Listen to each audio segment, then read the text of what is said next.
perlu saya sampaikan, sanad ini harus muttasil. Sehingga kita tahu bahkan cara tidur Rasulullah itu miring kemana, ala jambil aiman, kemudian madhep kiblat. Sebelum tidur beliau wudu, sebelum tidur lagi baca subhanallah 33 kali, alhamdulillah 33 kali, Allahu akbar 33 kali. Sebetulnya wiridan itu sanad paling kuat itu tentang mau tidur. Meskipun ada riwayat dibaca setelah apa? Sholat. Jadi makanya kita al-jam'u baina riwayaten, habis sholat ya baca itu, mau tidur ya baca itu. Nah, sebetulnya habis sholat sama mau tidur itu ngeri mau tidur. Karena ini kan pemanasan mati, pelatihan mati. Karena satu kondisi yang ada sudah tidak bisa ikhtiar. Tapi kayak apa Rasulullah? Justru kita kondisi yang nggak bisa ikhtiar itu pesannya Nabi apa? Kamu baca ini. In mutta kata Nabi, ada yang baca in mitta. Kalau mau berpikir potensi paling ngeri, bahaya paling ngeri adalah orang mau tidur. Karena di situ kita tidak bisa apa-apa. Cara musuhmu mangkel beku ya karek nyembelih. Cara bojomu mangkel beku ya karek ngobong kok ini TV ini. Anda usah merasa tidak akan mengalami itu, ya insya Allah enggak itu. Tapi dengan melihat di TV semua potensi itu ada. Untuk aku turun yang kendaraan tangis-tangisnya akhirat. Terus aku, Gusti kalau mau akhirat mau kecelakaan. Nah, justru mau tidur itu Nabi itu unik, kelihatan bahwa ada nubuah, ada kenabian yang luar biasa. Kalau mau tidur ada nubuah, ada kenabian yang luar biasa. Kalau mau tidur itu ada wiridannya. Saya termasuk orang yang fanatik baca wiridan sebelum tidur. Jadi jangan kira kalau Selasa sholat jarang wiridan, tidak punya wiridan di tempat lain, itu sangat suudzon yang menyakiti. Saya punya cara sendiri untuk ingat Allah itu, terutama mau tidur. Sampai istri saya itu protes. Gus nak bersolat tahu mau nyekel tasbih nabi tidur, saya punya tasbih lupa jumlahnya semuanya di kamar tidur. Ini sekaligus ijazah entah pamer kebaikan tidak tahu saya, pokoknya sudahlah husnudzon saja. Suudzonu iblis. Karena mau tidur saya pikir kalau tahu-tahu saya bangun terus ketemu mungkar nakir terus kayak apa. Sehingga Rasulullah itu ngajari kita luar biasa. Bismika wa du'tu jambi wa bismika arfa'u. Kalau mau tidur doa apa populernya? Bismika Allahumma ahya bismika amut. Hafalnya gitu tok. Saya hafal banyak.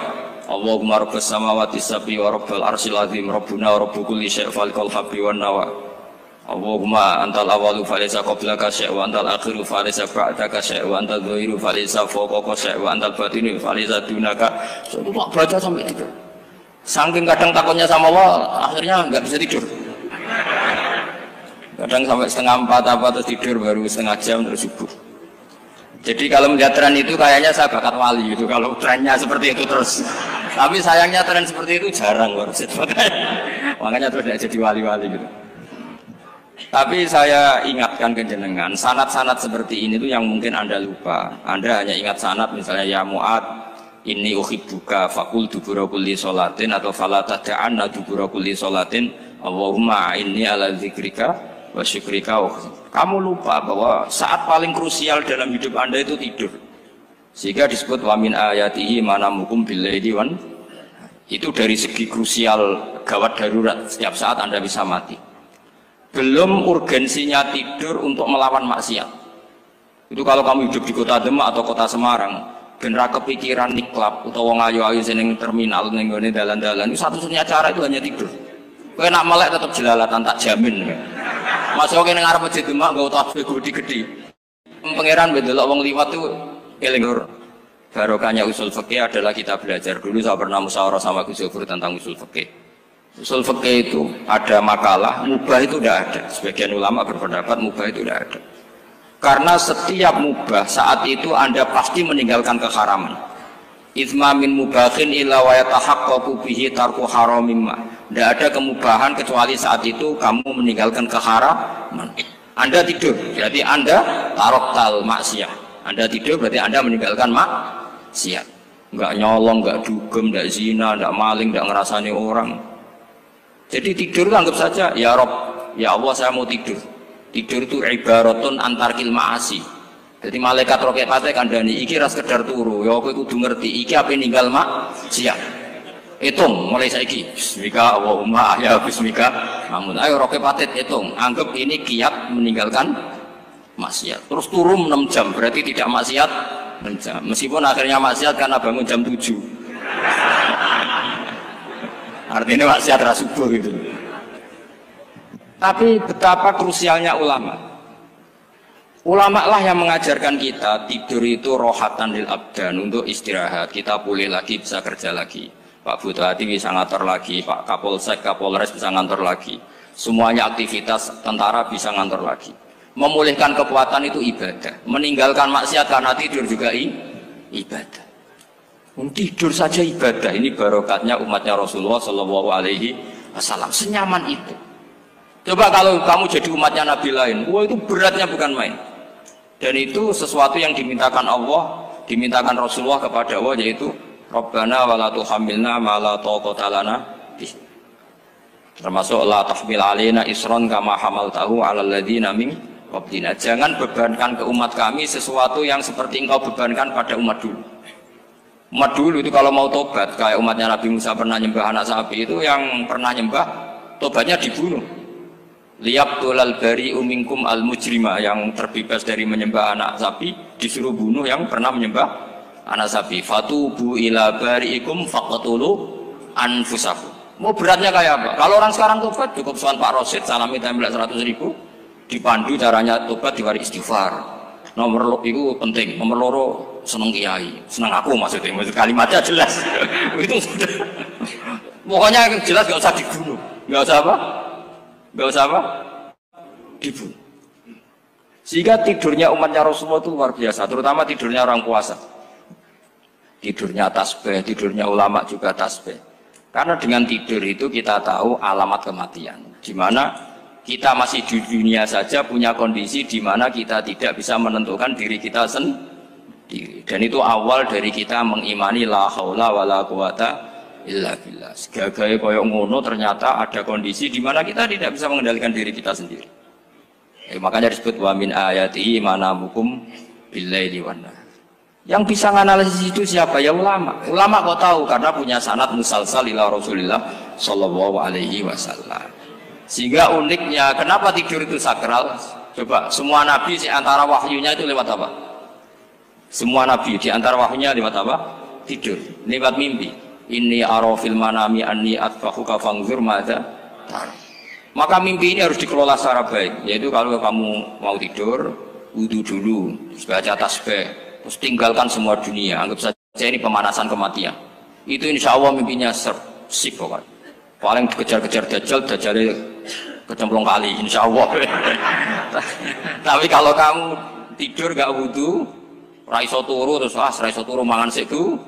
Raiso turu terus raiso turu mangan sik ben warak ben iso turu. Insyaallah dikejar dajjal kecekel. Akhirnya ngelindur gak karu-karuan karena tadi. Nah, sanad seperti itu yang punya siapa? Hanya ulama. Ada lagi satu contoh, ini sudah hampir 20 menit Pak. Itu saya pernah ngaji Durarul Kalami Syafi'i, mutiara-mutiara ngendikan Imam Syafi'i. Itu ulama itu mesti ngendikan itu unik. Tadi saya sudah cocokkan sama Bupati, tak tanya, Pak Bupati saya ini punya ilmu dari Bapak, mungkin pas untuk jenengan pakai. Kata Bapak, urip itu podo ya, ngadepi konco, mek musuh podo ya, malah kadang ribet konco. Dulu saya itu iskal itu janggal. Tapi setelah ngaji Durarul Kalami Syafi'i yang ada di Muqaddimah kitab Majmu', Muqaddimah Syarhul Muhadzab Imam Nawawi, Imam Syafi'i ngendikan gini, man ahsana ilaika faqad qayyadaka. Wong ngapiki kowe nyancang kowe. Pak Ros itu apian bae kok. Ning sarang sowan mampir, gayane apian, jebule nyancang. Awas nek teko ning Demak. Itu faqat qayyadaka, nyancang kowe. Tapi waman asaa ilaika faqat atlaqaka. Wong sing eleki kowe iku penak bebasno kowe. Kowe tau diutangi wong kancamu ta musuhmu? Sing biasa utang kowe lho. Kanca. Kowe numpak mobil ketemu musuh enak ra usah nawani, nek ketemu kanca monggo bareng. Sing ngel-ngelo kowe kanca atau musuh. Artinya gini, kanca ya barokah, nggo perjuangan, musuh ya barokah mergo ora tau utang. Jadi segampang itu ulama melihat kehidupan itu. Man ahsana ilaika faqad qayyadaka wa man asaa ilaika faqad atlaqaka. Jadi akhirnya kita hidup itu berkah terus. Di konco ya enak kata Solo, di konco Gus Sofur, nak kalau buatan sakit fikih musyawarah, rai iso tasawuf musyawarah. Di konco Pak Rosid, konco rai sederhana. Pokoknya duit. Tadi kurang contoh. Kalau rai Arab kan nggak sederhana, Pak. Wajahnya mewah terus. Ekonominya juga sederhana. Saya sama Rosid sama-sama gak kaya. Jadi ada yang contohkan kan Gus Zufur sama Gus Baknya ngebis. Memang saya sering sama Gus Zufur ngebis sampai sekarang masih sering. Bukan karena miskin yang jelas itu pilihan itu. Jadi ulama itu segampang itu melihat kehidupan. Saya termasuk kiai muda yang nggak takut mati, bukan karena yakin di surga gitu, karena saya sering baca berdoa. Allahumma ya Allah, kata Rasulullah, kamu harus berdoa ya Allah. Ij'alil hayata ziyadatan li fi kulli khairin wal mauta rohatan li min kulli syarrin. Mungkin sekarang kita ada zina, mungkin sekarang kita ada korupsi, mungkin sekarang kita ada maling, tapi potensi itu tetap ada. Yang bisa ngakhiri itu apa? Kematian. Maka anggap saja kematian itu rohatan li min kulli syarrin, semua mengakhiri semua keburukan.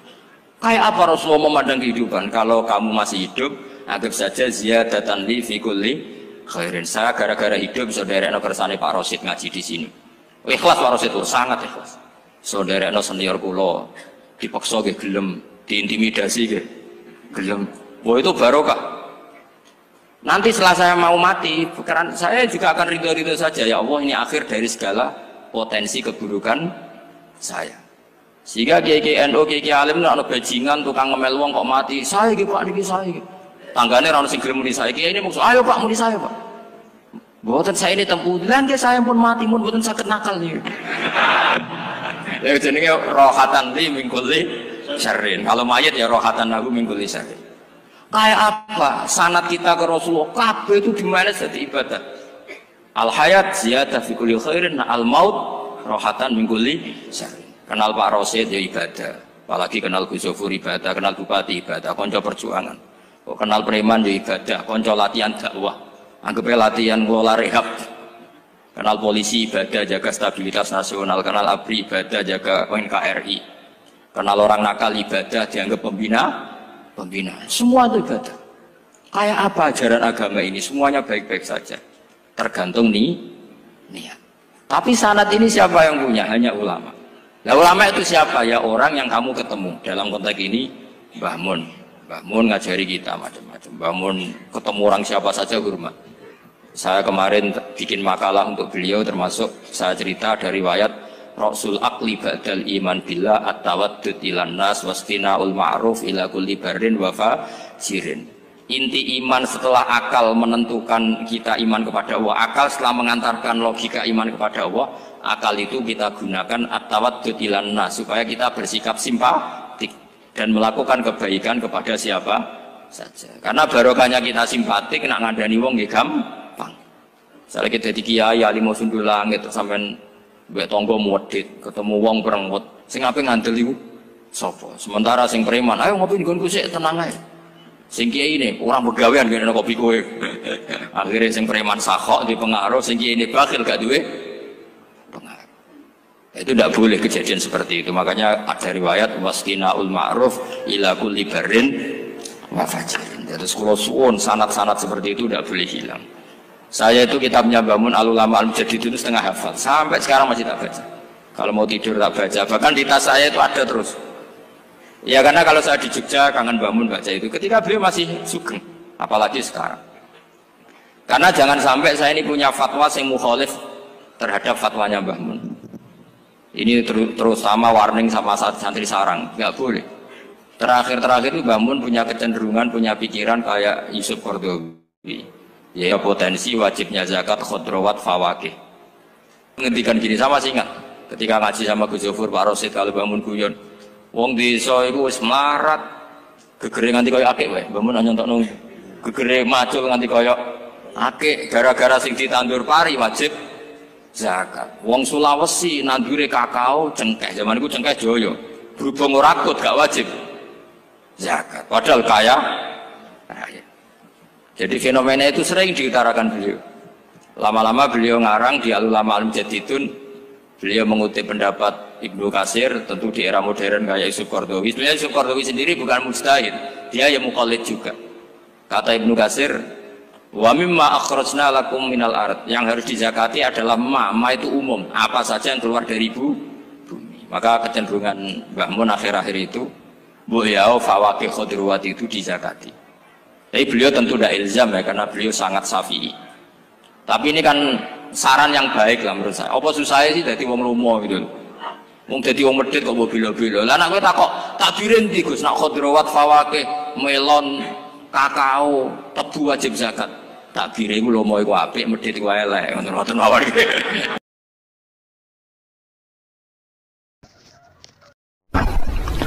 Ada nikmat batinah, yaitu kepuasan mendapatkan ma'rifatullah. Jadi ulang lagi, kepuasan mendapatkan apa? Ma'rifatullah. Itu nikmat batin. Baik yang terkait Allah maupun terkait logika-logika tasawuf. Terkait Allah misalnya gini, misalnya kulo mikirnya. Kulo nu bolak-balik matur niki, berkali-kali di tempat ngaji ini. Kimki jenane eling, mboten gadah masalah ingatan ini eling-eling. Eling-eling tenan. Wong nak soleh, ya soleh, soleh. Cek soleh mulai cilik, cek soleh dadakan terus husnul khotimah. Pokoknya apa? Soleh. Niku nak mati, niku bumi ku nangis. Nangisnya bumi ku kekurangan utawi kalong wong sing sujud ning ndekne. Ya Allah Gusti, biasanya wonten tiyang niku sujud teng nggen kula. Dia berperilaku baik teng nggen kula, sakniki tiyang niku mun jenengan ambil, nangis bumi. Saniki sing urip arek bedua-bedua, damel narkoba, damel ngefly, damel macam-macam lah. Itu nangis bumi. Langit semeneng. Gusti matur nuwun Gusti, orang itu saya tunggu lama, sekarang sudah engkau angkat ke tempat kami. Maksudnya diangkat teng langit. Sing bumi nangis, sing langit apa? Seneng. Nah kemudian kita berpikir begini, bumi kok iso nangis ku piye? Nah itu terserah sampai apa termasuk ulama zahir apa termasuk ulama batin. Kalau ulama zahir mengatakan bumi nangis itu mau kinayatun anil husni, pokoknya pantasnya bumi itu susah, wong kelangan putra terbaiknya. Tapi nak cara ulama-ulama hakikat yang mengenali sekali betapa kudrohnya Allah, betapa kudrohnya Allah itu tidak terbatas. Itu yang meyakini bumi nangis itu nangis tenan. Misalnya ngaten kalau tak terang malih ya. Kowe bayangno dadi Nabi Adam, ngrungokno kowe. Kowe bayangno dadi Nabi Adam. Nabi Adam tenan maksudnya. Terus Nabi Adam orang pertama dia tahu betul kalau dia dicipta dari bumi. Dan dia pula tahu betul, beliau tahu kalau dia bisa ngomong, bisa mikir, bisa macam-macam. Terus indukannya beliau itu bumi. Mesti pikiran Nabi Adam, jangan-jangan bumi ini juga bisa berpikir kayak saya. Ini kan materi saya, karena saya dari bumi ini bisa ngomong, bisa melihat macam-macam. Terus bedanya apa manusia mbek napa? Umpama kowe dadi nabi napa? Adam. Orang yang dekat sekali, qoribu ahdin, dekat sekali dengan kesaksian kudroh Allah. Gini ku dekne roh nak materine kok bumi, dan dia orang pertama yang urung lali kamane. Tapi ketika sudah ribuan orang, mungkin jutaan orang lali, seakan-akan bumi itu tidak jenis dari kita. Bumi adalah hal yang berbeda dengan kita. Kita manusia berakal, bumi itu benda mati. Terus kowe katut wong goblok-goblok, bumi itu benda mati. Sajane ya rada kriminal wong Islam muni bumi itu benda mati. Enggak bisa berpikir, yang bisa berpikir hanya manusia. Itu kengawuran-kengawuran yang kita ciptakan sendiri, kita wariskan turun-temurun. Umpama kowe iku dadi ulama, ngomong ngono iku isin. Bumi nggak nyekseni kue sujud, banyu nyekseni mbok pangan, mbok ombe kanggo sujud. Semua itu bersaksi tentang kita. Ya, anak sama tangklet kulo, cara melogika gimana? Begini, tak wari cara gampang-gampangan ya. Tawarai tauhid sing kasyaf. Tauhid ini yang dawe Sayyidina Ali lau kusifal khoto umastatu yakinan. Umpama somben tutup-tutup iku dibuka, akulah imanku ora tambah mbek pangeran. Karena tren dunia dan akhirat sama. Zaman yang dunia ya Allah ala kulli saing kodin, kok zaman yang akhirat ya Allah ala kulli saing. Cara Sayyidina Ali, somben aku matilah imanku ora tambah meskipun aku swarga neraka. Lah kena napa? Darah padha wae, ning dunia ya pertunjukan kudratullah, ning akhirat ya pertunjukan kudratullah. Jadi pikirannya Sayyidina Ali seperti itu. Saya kan lahir misalnya tahun 1970. Berarti mulai Nabi Adam itu saya kan nggak ada. Ngerti-ngerti ada. Saya mengira waktu zaman tidak ada itu panjang apa cepat? Cepat, karena kita tidak melalui itu. Ujuk-ujuk wujud. Kadang kalau mati ya wedi kan.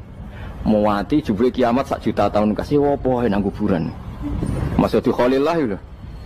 Makanya aku ya ora roh, pom tak tinggal turu sakmono kan yo nglilir. Nang nglilir terus nang ndi. Apa mlaku-mlaku nang donya, apa piye, nak turu ya kok ngani ngoyo turu kok ribuan tahun lintas. Terus ya apa jajal? Sampeyan tak takoki, misale sampeyan ning kuburan iku apa? Apa ngadepi muka nakil tukaran terus itu keselen tukaran kok nopo ratusan ribu mungkin. Nah terus kita dilatih. Kata Sayyidina Ali gampang latihan seperti kata Sayyidina Ali apa gampang ya udah menjadi wong alim. Pada akhirnya kita ini aku zaman urip yo ora roh karepe, ngerti-ngerti urip, mati yo ora roh karepe. Pas mati sampean petangin dah yo ora roh karepe, pokoke wa mata sauna illa ya Allah. Makanya masyhur itu dia ketemu orang ateis. Dia orang ateis itu anti Tuhan, anti Tuhan maunya. Dia ditanya, lalu kamu hidup itu karena siapa? Ya gak tahu hidup. Lalu kamu mati yang menentukan siapa? Ya gak tahu, kalau tahu mati. Ya berarti Anda gak bisa menentukan diri kamu sendiri. Akhirnya dia taslim, ya ada yang menentukan. Lah ya ada yang menentukan itu dalam Islam disebut apa? Allah, disebut kalimatu haqqin alaiha nahya wa alaiha namut. Jadi kalau maknani itu kalimat yang benar-benar nyata, yang karena kalimat itu pula kita mendapat kehidupan, yang karena kalimat itu pula kita mati, yang karena kalimat itu pula kita akan bangkit lagi. Itu yang makna hakikat. Tapi kalau makna syariat nggak begitu. Kalau makna syariat begini, dan ini benar juga. Mengenai kena ada di ulama, ciri utama ulama itu jami'ul bayan. Dia kalau menjelaskan itu indah sekali dan orang pasti taslim. Sama saya tak warai tenan. Sama kan biasa wiridan la ilaha illallah kan biasa. Mulai mimpin tahlil sampai kepeksa mergo do tahlil melok, sampai sing darani bid'ah akhirnya ya melok tanggane napa? Tahlil. Soale wae. Kata Ibnul Qayyim Al-Jauziyah dalam kitab Zadul Ma'ad. Kitab Zadul Ma'ad itu kitab kesayangannya Sayyid Abdul Al-Haddad. Sayyid Abdul Al-Haddad itu pengarang kitab Zadul Ma'ad. Padahal kitab ini dikarang oleh muridnya Ibnu Taimiyah. Abdul Al-Haddad itu gak seneng Ibnu Taimiyah tapi seneng muridnya. Jadi di sini ulama ya demokratis. Gak seneng gurunya tapi seneng. Saja nih Ibnu Taimiyah itu orang baik. Ya ulama top ya baik, ya waras top. Tapi ngerti-ngerti Wahabi itu identik dengan Ibnu Taimiyah. Akhirnya ulama ahli sunnah penyebut itu terus izin. Mulane kiai-kiai ra ono sing dalil kala Ibnu Taimiyah mergo dicap Wahabi. Padahal Ibnu Taimiyah wong alim. Di kitab-kitab kita termasuk Sayyid Muhammad piyambak nanya Ibnu Taimiyah kala Syekhul Islam nopo kala. Tapi kan ini sudah milik Wahabi sehingga kita ini terus akhirnya gak gelem nyebut. Ya jadi kitab koyo dalil fastabiqul khairat iki apa par iki dadi dalil yo dhewe-dhewe. Wah parah tenan wong-wong. Dulu saya melihat orang enggak kunut itu ya biasa. Mergo saya sebagai wong alim ngerti iku madzhab Abu Hanifah. Saiki nek ora kunut Muhammadiyah. Kita ini sebetulnya ahlul ilmi enggak tahu kunut itu madzhabnya siapa kita. Itu madzhabnya Abu Hanifah, yang kunut madzhab Syafi'i. Tapi tahu-tahu iki madzhab NU, iki madzhab Muhammad. Mana ada orang-orang ini bisa punya madzhab? Ngalime sepiro nganti dadi nopo? Madzhab. Tapi wis dadi bahasa, wis dadi nopo? Sewajo kabeh jane. Mas repot-repot. Tak warai iki. Sampeyan ben nglafadzno la ilaha illallah iku keren iki. Keren tenan mboten keren-keren. Ngendikane Ibnu Qayyim Al-Jauziyah itu gini. Min asliha khuliqatil jannah wa min asliha khuliqatin nar. Terus wa min asliha khuliqatid dunya wa min asliha bu'isatir rasul wa min asliha qatala rasul. Wah, terus sampai sekarang saya tak bedai. Surga itu kan digawe kelas VIP mewah. Terus dari rugane widadari dulu kan nak mini sebut. Kira 70. 70. Wahyu kabeh ora ono sing kriting, wahyu kabeh. Wahyu kabeh terus gak tahu delok wong liya. Kadang bojo kita wis elek jek delok. Oh iya, widadari sifatnya maksuratun fil khiyam. Jadi gak tahu keluyuran ning ndi. Wahyu kabeh. Lek surga yang semewah itu selek itu ya bagi mereka sing nglafatno atau yang menerima la ilaha illallah. Neraka sekarang dibikin dalam itu. Jadi Abu Hurairah neraka itu tes-tesane benda kamu jatuhkan ke neraka itu untuk sampai ke bawah itu nunggu 70 tahun. Kila 70.000 tahun. Dikena HP mu mbok ceblok nang neraka itu cebloke ngenteni 70 tahun. Betapa dalamnya, ngentekno bego piro ya bayang misalnya. Oh itu kontraktor mana saja tidak sanggup itu disuruh ngeduk kedalaman neraka. iku ya mok kanggo wong sing menolak la ilaha illallah. Jadi kalimat ini luar biasa. Swarga digawe bagi yang nerima, neraka digawe ya untuk yang menolak. Itu kalimat sing nak tahlilan turu iku lho. Iku kalimat sing nggo alasan Allah gawe swarga. Terus kalimat sing suwe-suwe sing lafadzno diarani bid'ah iku. Itu kalimat sesakral ini nasibnya akhir zaman iku entek. Gara-gara dilafadzno tahlilan tersangka jadi apa? Bid'ah. Dulu kalimat yang dipuja-puja penyebab surga dan neraka. Saiki kalimat itu tersangka. Mau perkara napa? Bid'ah. Wis aja melok-melok, kowe debat ya ora iso makili aku sebarno iso. Engko kowe terusno dalan tok. Dah. Berarti la ilaha illallah itu kalimat yang surga dibikin karena itu, neraka dibikin ya karena itu. Kemudian Allah punya sunnah, lalu butuh pelatihan. Dikasihlah Allah gawe bumi. Piye manusia butuh latihan, dibikinlah bumi. Dan ini latihan ikrar la ilaha illallah dengan sadar, dibikinlah bumi, liyabluwakum terus dites. Wes digawe bumi, ono makanan, ono minuman, ono wong wayah, ono pegatan macam-macam, wong diutang wis mbulet macam-macam. Gue ngetes, eling la ilaha apa eling utangi, eling la ilaha apa eling kasuse, pokoknya dites. Karena nggak fair kalau Allah bikin itu kemudian nggak dites, dibikinlah darul imtihan. Dunia itu bahasa Arabnya darul imtihan, tempat tes-tesan. Imtihan mana apa? Tes, liyabluwakum, diuji. Wes diuji kita hidup. Artinya kita dihidupkannya pun oleh Allah demi tes-tesan la ilaha, itu disebut kalimatu haqqin alaiha. Nah ya sebenarnya kita hidup pun ini untuk dites. Pada akhirnya la ilaha illallah apa enggak? Paham ya? Terus dites.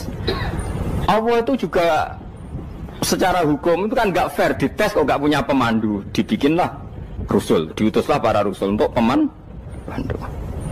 Tes itu kan butuh seru, mak pemandu tok ora ono musuhe kan gak seru, dibikinlah setan. Saat ini sebagian kita sudah setan tapi ini ben seru.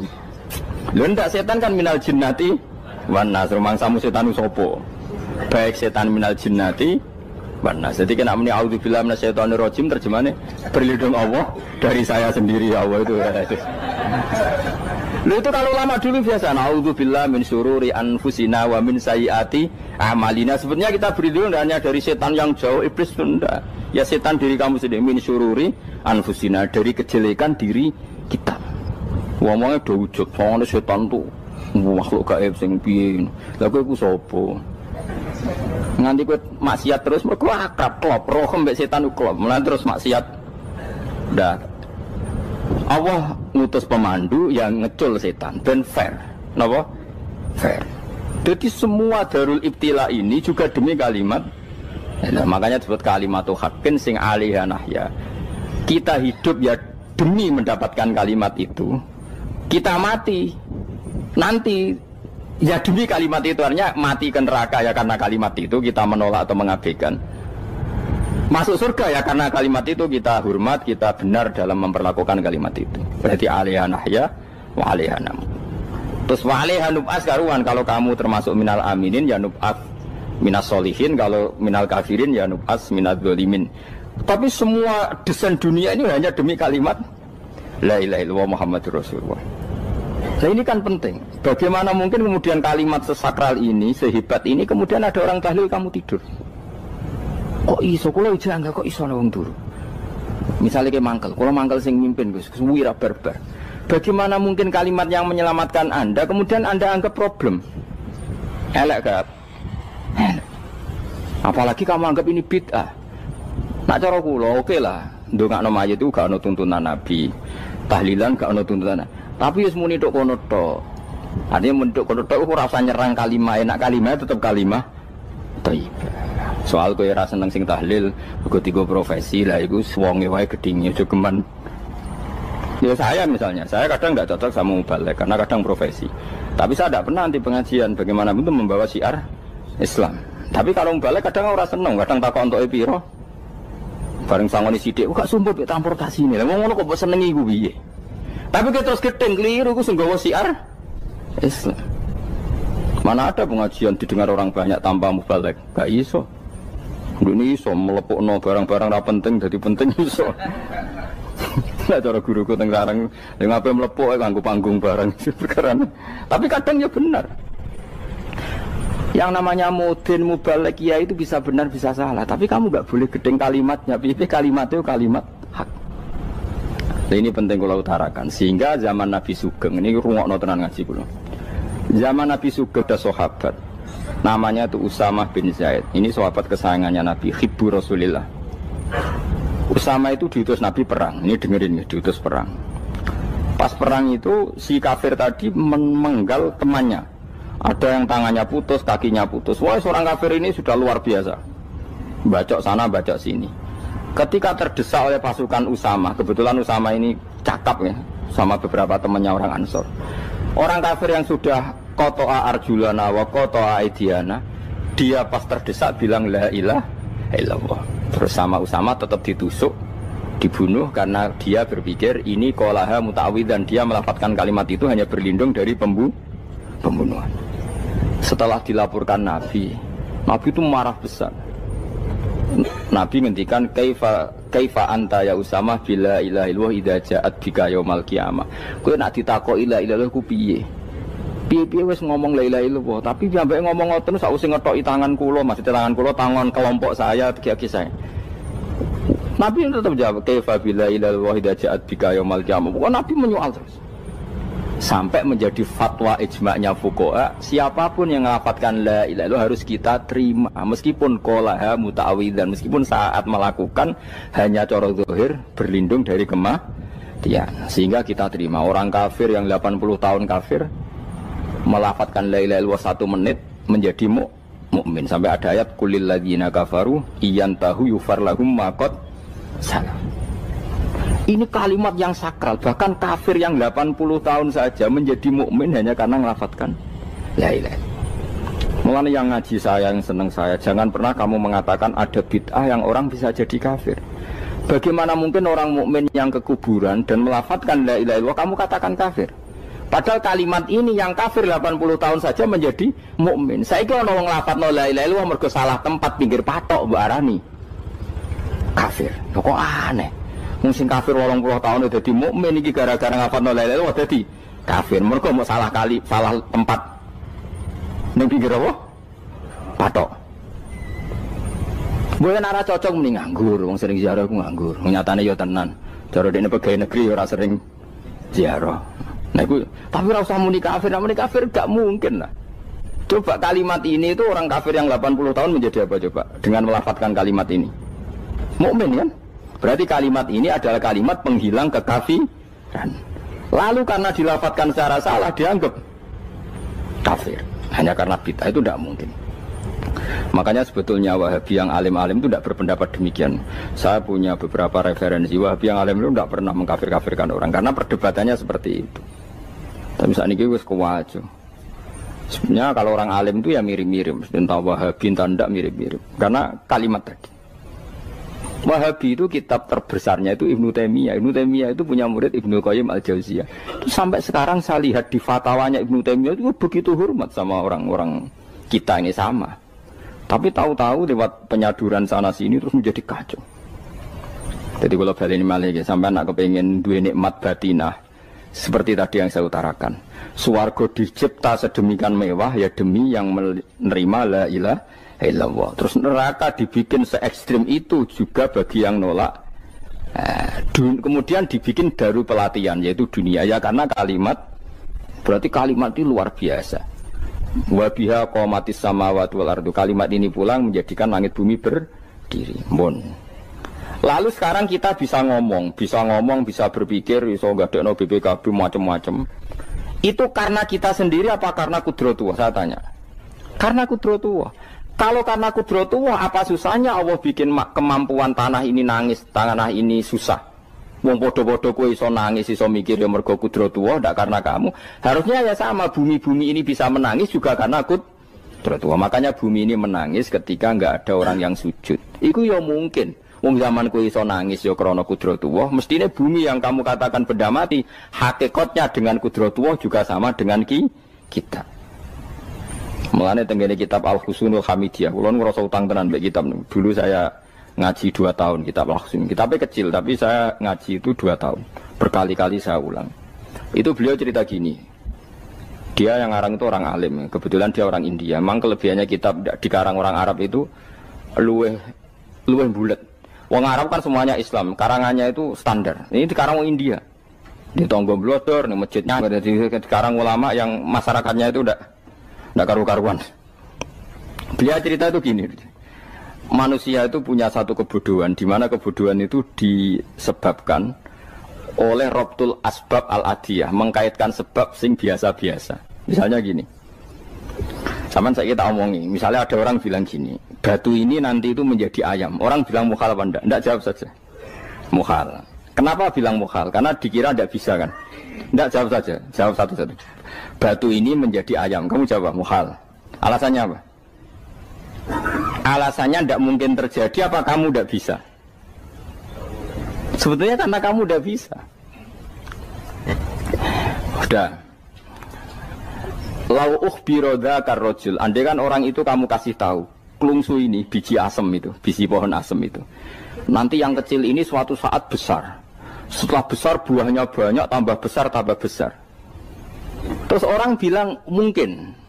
Ketika bilang mungkin itu karena dia bisa, apa hanya karena menyaksikan berkali-kali ada kejadian nak klungsu ditandur, iku iso dadi gede. Coba sama jawab. Karena dia bisa, apa karena hanya menyaksikan itu sering terjadi? Hanya misalnya. Artinya zaman dia mengatakan mungkin, itu pun tidak memberi kontribusi ikut buat. Iya enggak? Tetap bergantung kudrahnya Allah. Dia hanya bilang mungkin karena sering melihat. Sebenarnya dia enggak sama sekali memberi kontribusi. Lah ya darani mungkin ya ora urun. Paham ya? Lalu kenapa dia kecangkeman terus muni wong wis mati dadi lemah gak mungkin dadi manusa meneh. Lho zaman dadi manusa sing wis ngene iki kok mani dene lara melok gawe. Terus muni mungkin mergo sering terjadi, sering roh, sering bersaksi. Berarti sebenarnya manusia itu pakai ukuran dia mampu tidak mampu apa pakai ukuran bersaksi melihat. Bersaksi. Nah, ini kan problem kita sebagai manusia itu problem. Mulane disebut wa kanal insanu zaluman jahula wis goblok aja-aja. Mergo manusia itu nak wis goblok aja-aja. Makanya saya kemarin diminta ngisi di pondok kajen. Kalau sampeyan berdebat sama orang ateis atau orang komunis itu gampang saja. Dilatih begini seperti teorinya Quran. Ya nanti saya teruskan ini tak ulang lagi ya. Saya ulang lagi ya. Andai kan nggak pernah terjadi telur itu jadi ayam, nggak pernah terjadi sama sekali. Telur itu jadi ayam. Terus kamu mengasih tahu orang tadi, telur ini loh nanti jadi hewan yang hidup terus terbang. Mesti dia bilang mukhal, mau benda mati kok nanti jadi benda hidup yang terbang ngalor ngidul. Berhubung sering terjadi dan dia pun tidak ikut bikin, bilang mungkin. Paham? Saya ulang lagi ya. Berarti dia bilang mungkin karena sering apa? Terjadi dan dia lihat.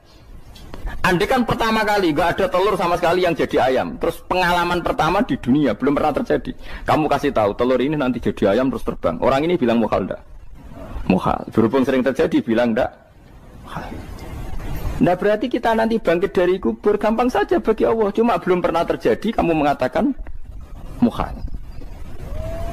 Nah makanya otak kita harus dibenahi. Makanya jogeman percaya ambek yang pernah kita lihat, yang sering kita lihat. Percayalah dengan akal, tapi akal waras tuh. Karena waras itu serempet tatanannya wangil. Makanya Islam itu melatih. Kul falillahil hujjatul balighah. Misalnya begini ya, dulu kalau Gerwani atau PKI atau siapa saja lah, itu kalau melatih anak-anak TK, makanya seorang ulama harus punya kecakapan penjelasan ibanatul ahkam. Itu anak-anak kecil dilatih. Anak-anak kamu terpejam, mintalah manisan sama Allah. Ya Allah saya minta manisan, saya minta permen. Terus disuruh buka, dapat enggak anak-anak? Enggak dapat bu, wah berarti Allah enggak ada. Sekarang minta sama bu guru. Bu guru kami minta permen dikasih. Berarti yang ada bu guru bukan Tuhan gitu. Akhirnya jadi gerakan ateisme. Nah sebetulnya untuk melawan gerakan itu kita harus melatih begini misalnya gini. Saya itu pernah ketemu sama orang yang berpikiran komunis. Oh komunis juga. Dia nantang saya gini, Pak, pokoknya saya tidak bisa menerima konsep Tuhan sebelum Anda bisa menjelaskan kenapa ada Tuhan. Jadi, Bocah kok elek ngene. Nah, aku wis ngerti nah sing sak cerdas ini tetep cerdas aku yakin wis tetep cerdas aku. Ora selain raine seram meyakinkan tapi pikir wis tetep cerdas. Kula niku kan wong Quran nggih. Artinya punya pikiran panjang. Mungkin di antara orang Islam kita ini tidak punya kecakapan menjelaskan. Tapi kalau orang sering baca Quran, apalagi dia ngaji tafsir ya, yang waras maksudnya waras. Serapati seneng duit, barang ini penting. Kalau seneng duit, wis mari goblok. Yakin nah, ulama seneng duit, mari goblok tak jamin. Umpama alim wis kelas B, kelas C gak bisa, tahqiq gak bisa. Kalau tahu dikandani konco kulo riyen ambek jenengan udah saya kaca akeh. Lah kena apa? Cok seneng duit, bro. Duit itu masalah bagi ulama. Orang duit lebih masalah kan ya. Maksudnya rasa senang tapi ojo terus gak duit. Sekarang saya tanya, Quran itu melatih kita gini. Quran itu sederhana kalau ngelatih tauhid. Tapi orang pasti ingat. Kata Allah gini, nggak apa-apa, saya tidak Tuhan, nggak apa-apa. Kamu yang Tuhan. Tapi buktikan kalau kamu Tuhan. Caranya gini. Am khalaqus samawati wal ardi. Ya nggak apa-apa, kamu yang Tuhan nggak apa-apa. Tapi buktikan kalau kamu menciptakan langit, bumi. Mereka pasti ikrar, ya tidak mungkin saya menciptakan bumi, saya lahir sudah ada bumi. Yesus lahir sudah ada bumi, nggak mungkin Tuhan. Terus Tuhan membuat pertanyaan kedua, am khuliqu min ghairi syai'in. Ya sudah, kalau saya tidak Tuhan, lalu nggak ada Tuhan, berarti alam raya ini tercipta oleh sesuatu yang nggak ada. Aneh nggak? Misalnya sebelum alam raya ini nggak ada Tuhan. Berarti sebelum alam raya ini kan adanya nihilisme, sesuatu yang nggak ada. Kemudian sesuatu yang nggak ada menjadi penyebab sesuatu yang ada. Aneh nggak? Menurut aneh, sesuatu yang nggak ada itu mestinya kan nggak bisa ngelabeti, nggak bisa berfungsi, nggak bisa ada gunanya. Oh jenenge ra ono, itu ora marai popo. Mau ra ono kok jadi sebab. Sesuatu yang menjadi sebab itu yang wujud apa yang nggak ada? Yang wujud. Sak takoi. Lah kalau nggak ada Tuhan, berarti alam raya ini lalu sebabnya apa? Ya dari ketiadaan, lalu tiada itu menjadi sebab. Yang tiada kok jadi sebab itu tekem gitu. Mikir di mana-mana yang sebab itu harus barang yang wujud, nggak boleh tiada kok jadi sebab. Ini kan jadi aneh, sesuatu yang tiada menyebabkan sesuatu yang ada. Terus ya pokoknya ronde ini kalah, tahu kapan tak pikir nganti mati temenang aku ini. Makanya sebetulnya dalam ilmu mantek pertama itu kita tidak harus iman Tuhan itu namanya Allah, tidak harus. Makanya pertama dikenalkan, sementing kenal Tuhan itu ada dulu. Disebut zat sing wajibil wujud, belum disebut namanya Allah. Allah itu disebut nama Islam, itu paham ya? Saya ulang lagi, Allah disebut itu nama Islam. Tapi kalau penemuan akal hanya sampai kita ini butuh zat sing wajibil wujud, sing menjadi penyebab semua alam raya ini. Di bahasa Arab disebut musabbibul asbab. Belum menyebut Allah musabbibul asbab. Islam pun pertama Iqra turun ya gak nyebut Allah. Iqra bismi rabbikal ladzi khalaq, khalaqal insana min 'alaq. Iqra wa rabbuka. Tuhan itu siapa? Yang mencipta. Nah, yang mencipta ini oleh syariat Islam disebut apa? Tapi dalam logika yang penting gue kenal si ono musabbibil asbab. Pastikan bahwa alam raya ini yang wujud pasti disebabkan sesuatu yang ada. Nggak boleh barang wujud kok diciptakan oleh sesuatu yang tidak ada. Yang gendeng ora barbar barang ra ono mbok sifati al-khaliq. Sing gawe langit bumi apa? Pencipta. Penciptane apa? Sesuatu yang tidak ada. Kowe ikhlas dutek ngono kowe ikhlas ta ora? Gak kowe ikhlas ta ora dutek ngono kowe ikhlas ta. Kowe gelem dadi bodho niku. Gelem kowe. Mboten. Nah, nikmat ngono jenenge nikmat batin. Mulane sing suwenang mbek kalimat la ilaha illallah. Wis ana sing bid'ahnallah iku wong nganggur wis beno sak uni-unine. Tapi kadang memang kita berlebihan. Tahlilan ra barbar 40 dinane ra barbar. Muga alasane wis disangoni akeh tahlil sedih lho sakake penggemar sing keselen sing rantuk sangu ya butuh cepet. Lane cara kula niki penting kula utara nggih. Kowe nek ora cocok tahlilan 40 dina wis ngomong ae kira cocok model harinya. Tapi ki aja menolak kalimat la ilaha illallah iku disifati Kanjeng Nabi kalimat thayyibah. Wong Nabi nyifati thayyibah, kalimat yang suci kok nyifati bid. Tak soal kira cocok wong sebut. Misalnya kamu bilang saja wong mati wis sangu amale lha apa didongakno barang. Nek kowe pengen ndonga ora usah ndonga. Wis ora usah biasa wae. Kula lah mbok dongakno ya ora seneng. Gak meyakinkan. Karo dene mlebu swarga butuh dongamu ora ono swarga fadhole pangeran apa mbok dongano barang. Nah tapi kowe donga aku ya seneng. Senenge ya semau lah timbang nyanyi-nyanyi rame-rame sadok ngene. Mbok mandi apa ora pokoke ndonga. Saya ulang lagi ya. Makanya Quran itu melatih logika sampai seperti itu. Am khalaqus samawati wal ard bal la yuqinun. Sampai terus diulang-ulang. Am khuliqu min ghairi syai'in. Kalau mereka merasa Tuhan enggak apa-apa, tapi buktikan mereka ini wujud sendiri tanpa sebab. Atau begini, kalau mereka tidak tahu sebab pencipta langit bumi, mereka sendiri suruh yakin kalau mereka adalah penciptanya. Am humul khaliqun, enggak apa-apa. Ya tapi masih Abu Jahal gendeng lah, masih Abu Lahab ngawur lah, nak takoki, ya wes pangeran kowe wae sing gawe langit bumi. Penggemarnya saja pasti tertawa. Mosok Abu Lahab darani pencipta langit bumi, wong lahir wae ning bumi. Tapi Quran oleh nggo jawab, am khalaqus samawati wal ardo. Apakah mereka menciptakan langit bumi? Bala yuqinun, mereka pun tidak pernah yakin. Jadi itu pangeran. Makanya di mana-mana orang alim itu suka debat. Karena pangeran sendiri kalau menjelaskan kebenaran seringnya juga nantang debat. Kata Allah, Qul ara'aytum ma tad'una min dunillah aruni madza khalaqu minal ardi am lahum syirkun fis samawat. Enggak apa-apa mereka Tuhan kata Allah, tapi buktikan zaman langit diciptakan mereka memberi kontribusi apa? Apa urun bego, apa urun cagak, apa piye lah pas aku gawe langit iku dekne urun apa jare am lahum syirkun fis samawat. Misale urun apa lah? Urun tol ta urun apa lah.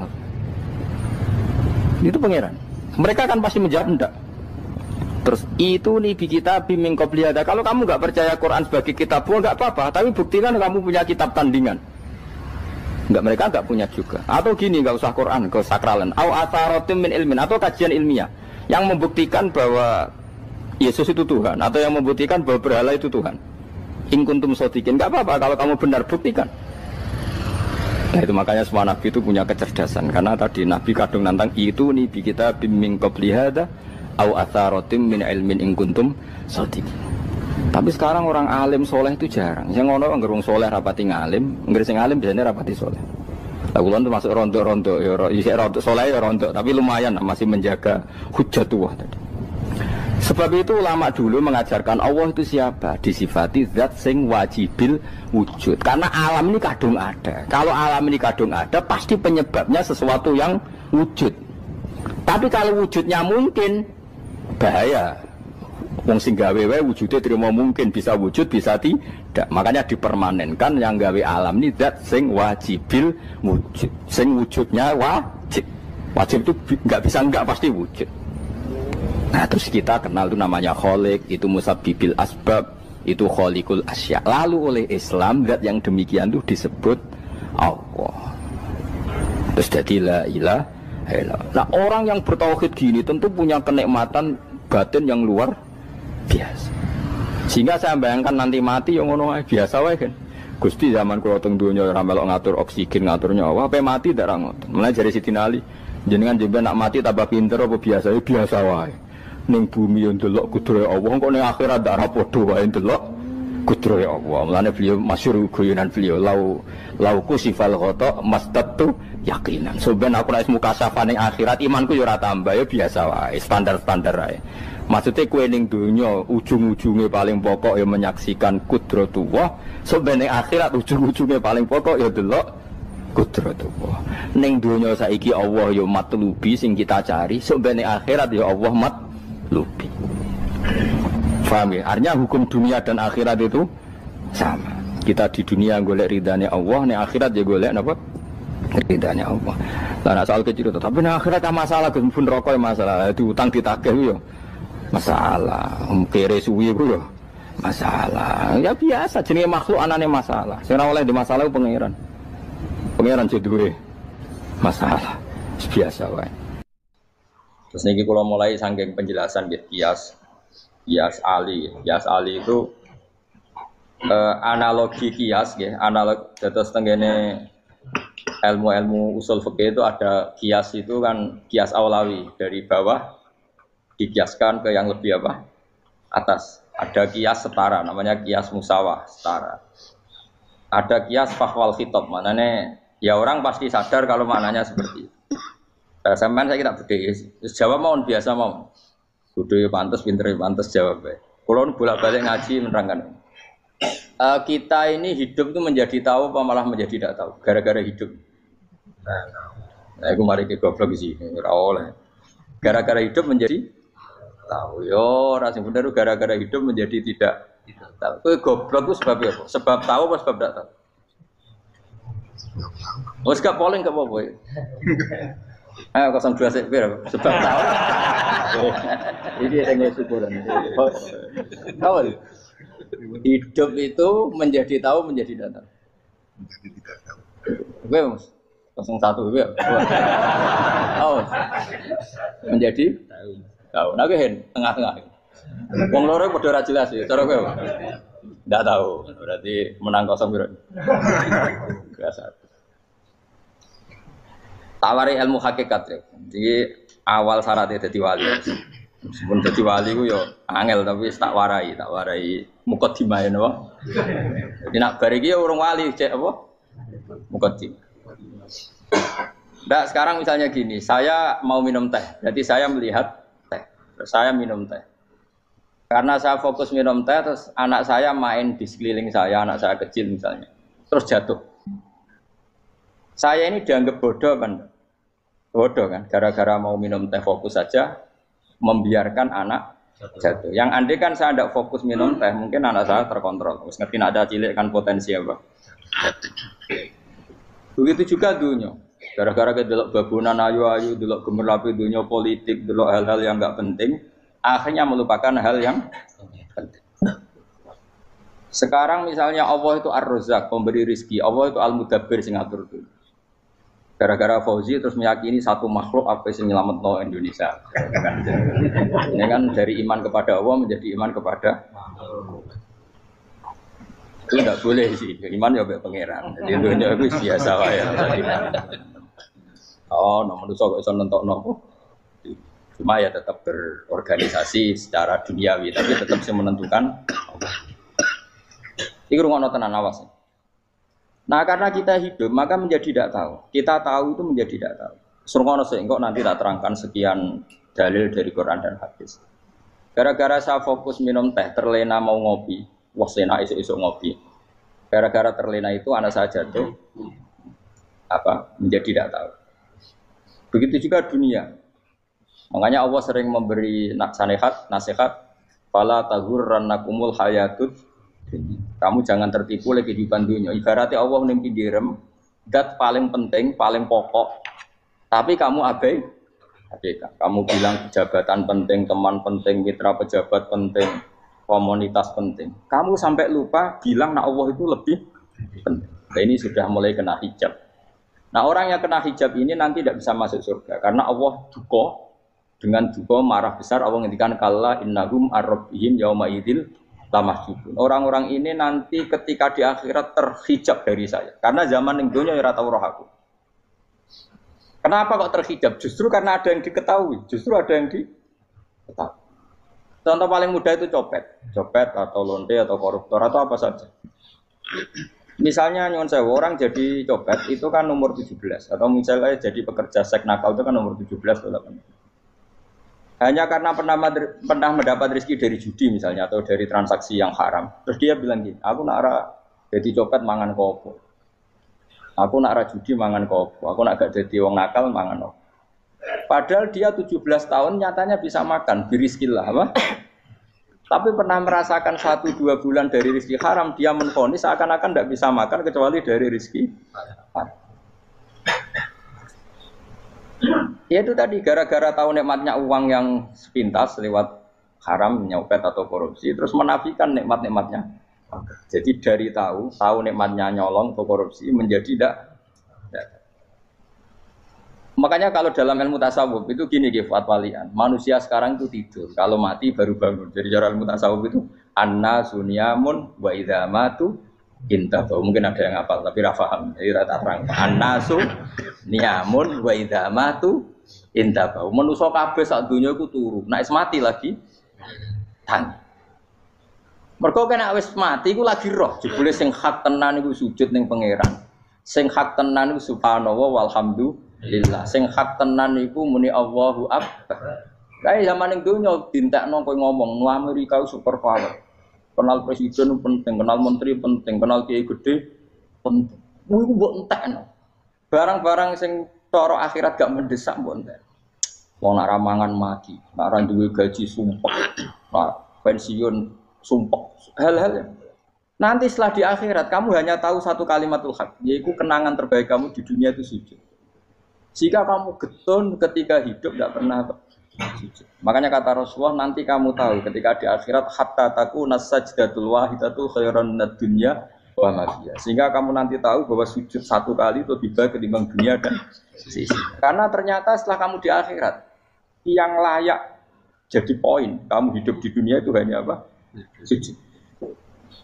Nah, ini dunia kan WA penting, HP terbaru penting, babonan penting, mutra penting, ngomong terus berjuta-juta kalimat.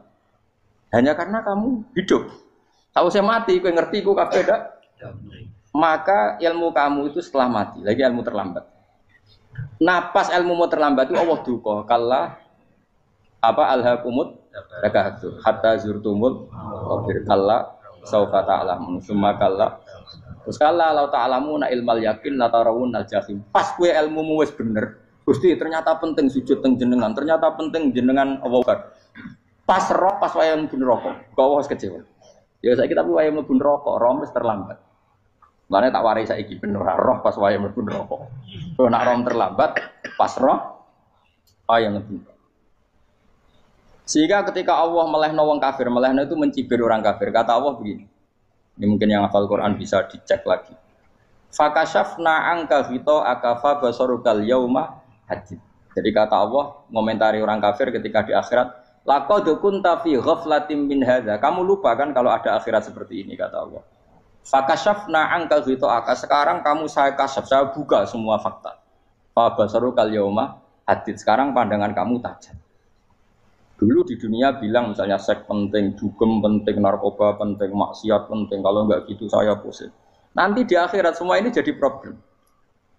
Artinya apa? Gara-gara di dunia melihat gemerlapnya dunia, dia menjadi tidak tahu pentingnya Allah, tidak tahu pentingnya akhirat. Maka dengan hidup malah menjadi tidak tahu. Maka untuk menjadi tidak tahu itu sebabnya dua. Makanya polling 01 dan 02 sama benarnya tadi.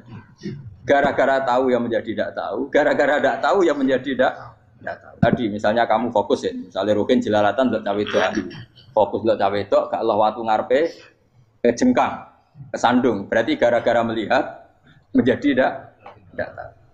Ya kira-kira seperti itu. Gara-gara fokus delok dunya nganti ra roh hae Allah Subhanahu wa taala. Di sini Allah sering pesan fala taghurrannakumul hayatud dunya wala yaghurrannakum billahil ghurur. Kamu jangan tertipu dengan kehidupan dunia. Makanya saya itu orang yang paling fanatik sujud. Soale kula suwun jenengan sing sujud. Mau sujud salat 5 waktu lah nikmati. Karena sekali kamu terbiasa mensifati dunia ini penting, nanti kamu akan lupa mensifati akhirat itu penting. Dan itu awal kamu tergelincir dari ansawa isabil, dari jalan yang benar. Makanya tadi pepatahnya orang sufi apa? An-nasu niyamun wa idza matu indah. Manusia itu tidur, kalau mati baru. Terus contoh kedua begini. Kenapa Allah begitu murka ketika orang tidak mengerti hak-haknya Allah? Bukan karena Allah anarkis atau keras, tidak. Memang secara akal pasti begitu. Saya sama tak beda ini. Ya contoh gampang-gampang saja, tak wari logika. Kalau ada orang buta lewat kemudian nabrak tembok, karena apa? Karena buta kan? Buta itu maknanya apa? Tidak tahu. Akibat tidak tahu, nabrak tembok.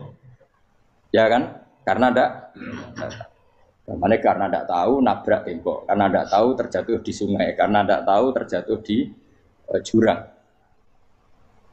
Sekarang juga sama. Orang karena tidak tahu pentingnya agama, tidak tahu pentingnya Allah, kemudian dia fokus ke duniawi. Akhirnya ya nabrak tembok. Natijanya sama enggak?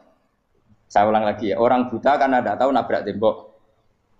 Orang fokus untuk perempuan cantik atau melihat apa, kemudian dia tidak tahu depannya juga nabrak. Untuk menjadi nabrak itu syaratnya tidak tahu apa tahu. Bisa dua-duanya. Tidak tahu ya sebabnya nabrak, fokus ke yang lain ya bisa. Ya, maka tidak tahu ya sebab nabrak, fokus ke yang lain juga sebab.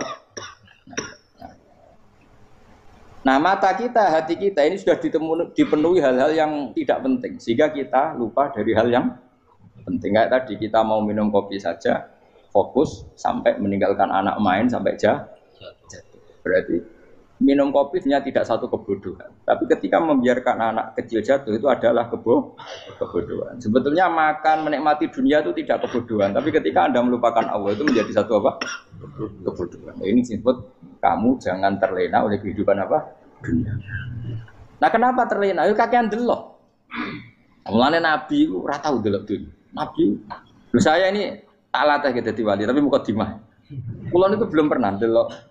Saya pernah punya kakak wakil bupati, punya teman gubernur banyak tuh. Kalau delok susu rawani, mereka khawatir senang. Nabi itu pernah, Nabi itu jenenge manusia pernah lewat itu. Kemudian tonggo-tonggone Nabi kebetulan pas pulang bawa unta-unta banyak. Itu Nabi melihat mungkin 0, sekian detik. Itu wis dilori pangeran. La tamudanna ainaika ila ma mata'ana bihi azwajam minhum zahratal hayatid. Jadi misalnya kayak Rogen misalnya dulu wong numpak Alphard pejabat ono sing bukakno. Enak aja nak jadi wong ngene iki. Kalimat itu direkam oleh Allah bahwa Mustafa pernah ngomong enake dadi wong iku numpak Alphard ono sing buka. Tapi kita tetap kirim. Sehingga nanti di akhirat kalimat itu direkam misalnya nanti ternyata yang numpak Alphard misalnya nyuwun sewu misalnya yang numpak Alphard tadi tetap di neraka, kamu ya ikut di neraka. Karena dia menikmati Alphard lali akhirat. Kowe yo ngangen-angen kepengen seperti itu. Maka poinnya sama. Kalau pun rokok bareng. Terus ada orang sujud di musola, melarat sujud. Kowe gak pernah enak dadi wong iku. Padahal sujud itu yang menjadi orang masuk surga. Terus kowe ditakoki ning akhirat. Kowe tahu angen-angen dadi wong sujud mboten nate. Tapi kowe tahu angen-angen mewah nate. Yes, seneng kono kira-kira gitu. Lha iku la tara undal pas kowe roh ilmu yakin pas wae mlebu neraka. Iki mulane tak ajari dini kiat-kiat supaya kira mlebu. Makanya latih melihat dunia kok aja kesuwen. Misalnya di konco jadi pejabat. Kalau nanti di keluarga pejabat sampai sekarang pun saya sering punya teman. Mboten nanti kalau melihat bahwa dia pejabat. Karena saya takut dosa. Saya melihat dia seorang mukmin yang sujud, yang sholat. Saya bodoh sekali kalau melihat dia pejabat. Karena itu tidak ada artinya di akhirat. Saya sampai sekarang yang saya melihat presiden orang yang mukmin, sehingga saya harus hormat. Saya melihat bupati orang yang mukmin, sehingga saya harus hormat. Melihat sampean ini wong sing mukmin, malah gue jalalan barang ini sudah mukmin plus. Jadi rasa dikai kertu pinter gue jalalan. Jalalan gudul bisa gaya bisa. Gudul lu ora ono maknane. Oh anu ka angger wong iso maca kitab kok. Gundul. Jos lah. Jadi saya ulang lagi ya. Makanya saya itu nanti kalau sampean alim sudah kayak saya, itu pasti tidak kagum sama sahabat. Sahabat itu, apalagi Rasulullah ya tentu. Sahabat dulu aja yang gampang ditiru. Sayyidina Umar ketika ditusuk oleh siapa? Abu Lu'lu siapa? Al-Majusi. Abu Lu'lu itu seorang Majusi. Dan Umar itu orang pendendam. Dia orang pendendam. Tapi tentu karena dia orang baik, ya pendendamnya hal-hal yang baik. Coba kalau kamu ditusuk orang itu dendam enggak? Kira-kira sebagai manusia kan dendam. Itu tanyanya begini sama yang ya taruh sekarang orang dekatnya. Yang bunuh saya tadi siapa? Itu Abu Lu'lu Al-Majusi, Hulamul Muhirah. Dia budaknya Muhirah. Majusi, iya ya Umar. Dia sudah mau mati. Itu ngendikan gini, sama siapa alteknya? Alhamdulillahilladzi lam yaj'al maniyati biyadi rajulin sajadalaka sajdah yuhajuni biya yaumal qiyamah. Ya Allah, terima kasih sekali ya Allah. Engkau mentakdirkan saya dibunuh oleh orang yang enggak pernah sujud. Kalau saja dia pernah sujud, maka dia berhak menuntut saya dengan sujudnya untuk masuk surga. Artinya gini, kalau dia ditusuk orang yang pernah sujud, misalnya Sayyidina Umar kok ditusuk oleh Ruhin, kemudian Umar Ruhin masuk neraka, aku tetap pedih Gusti. Isowai sujudnya dia menjadikan enggak berhak masuk neraka. Artinya Umar saking hormatnya pada sujud itu dia enggak berani. Jadi kira-kira kok Umar sujud kowe iku kira-kira rawani maksudno anak kowe mlebu neraka. Piye-piye di kekuatan sujud yang mempotensikan tetap dia masuk surga. Makanya dia seneng, dendamnya kesampaian.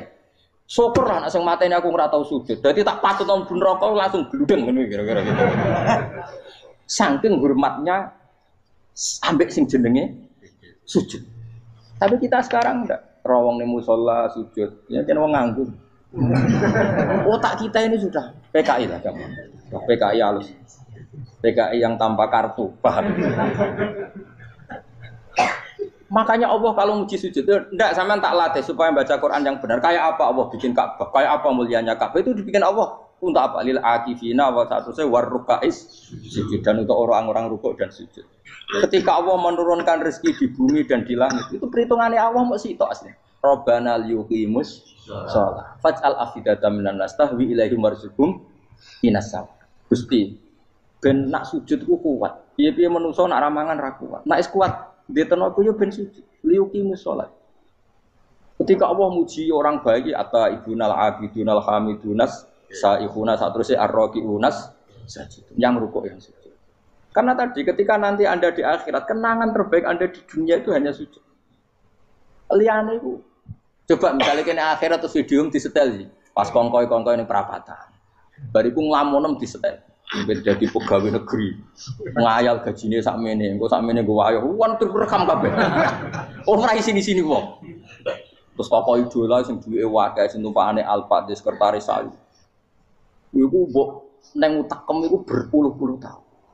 Dan itu jumlahnya poinnya misalnya 100.000. Bareng idol anu Kanjeng Nabi mau 10%, cuma gayanya mau coba sholawat. Tapi sebetulnya agak tahu bayang ini miskinan, Mbak Amit nih miskinan. Gayanya mau coba sholawat, tapi pakai orang tahu pengen melarat koyok. Itu direkam. Makanya dari Habib-Habib sing alim-alim niku, almarhum aman ahabbaha datarghib batarghib. Kita ini kan sering dimotivasi mubalik. Mubalik itu kan saya naik dewe nang. Harus pokoknya seneng Nabi swarga. Dari Habib-Habib sing alim nak ngritik, masalahnya dawe mu almarhum aman ahabba. Wong dibarno wong sing diseneng.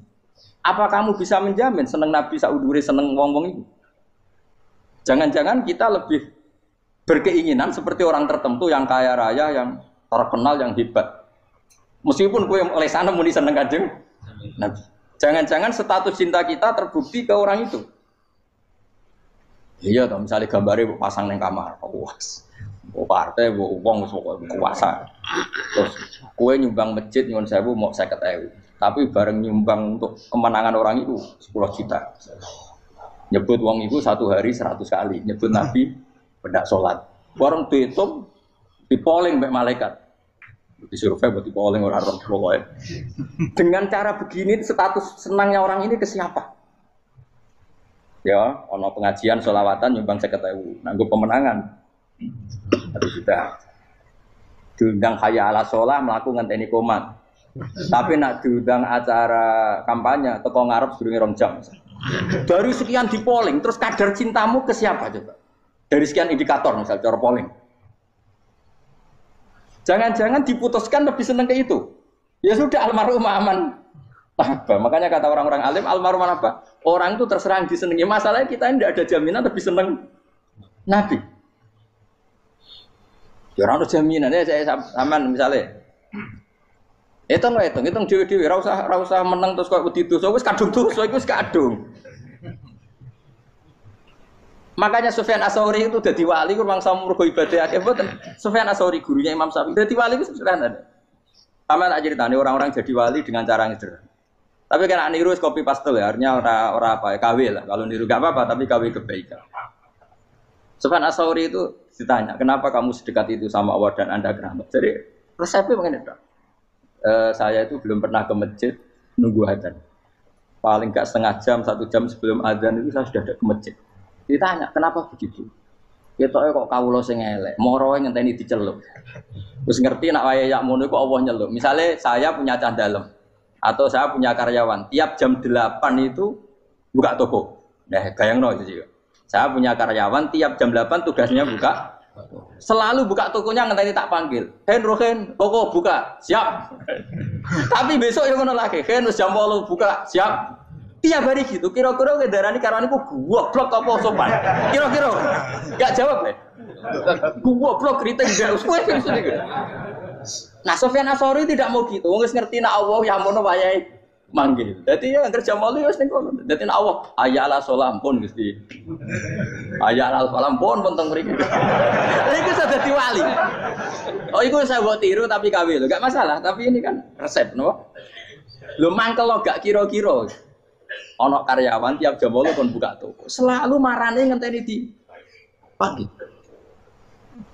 Jadi wali dulu tuh punya cara muamalah sama Allah tuh luar biasa. Ya ora usah mbok tiru terus kemen dadi wali wis ra iso kadung salah. Biasa wae. Aku lah nganti saiki ya biasa wae. Aku mau masjid ngenteni mek kumat ya biasa wae. Tapi aku kan iso dadi wali lewat jalur liya lah aku ya. Jalurku kan akeh. Mulang ya mari wali, sabar ning coba ya mari wali. Jane ana jalur fikir ya mari wali kan. Tapi kan loro, fikir loro. Jadi Imam Adil ya wali, dia bojo judes iku wali masyhur. Ana wali baru kae di bojo judes. Jadi ya jalur dadi wali. Wah lebih ngeri lagi. Ngeri tenan nganti akhirat aja wedi. Jadi anak jote apa gak? Para suami takut istri silakan baris, bareng sing wis baris, bareng sing wedok. Pak Rene lho tetep mororo. Waktu dibojo kegawangan ini akhirat bahaya, you know. Yes. Bahaya, dibojo nganti kegawan apa? Masyhur jadi cerita-cerita wali guys. Biasa ulang lagi ya. Latih, meskipun dari kecil latih. Makanya kamu tahu kenapa Quran itu kalau ngendikan sujud kayak gitu spesial. Walillah fa'bud wa kum minas syakirin. Jadi meskipun kita di dunia umumnya orang saya makan, saya minum. Saya juga punya istri, punya keluarga.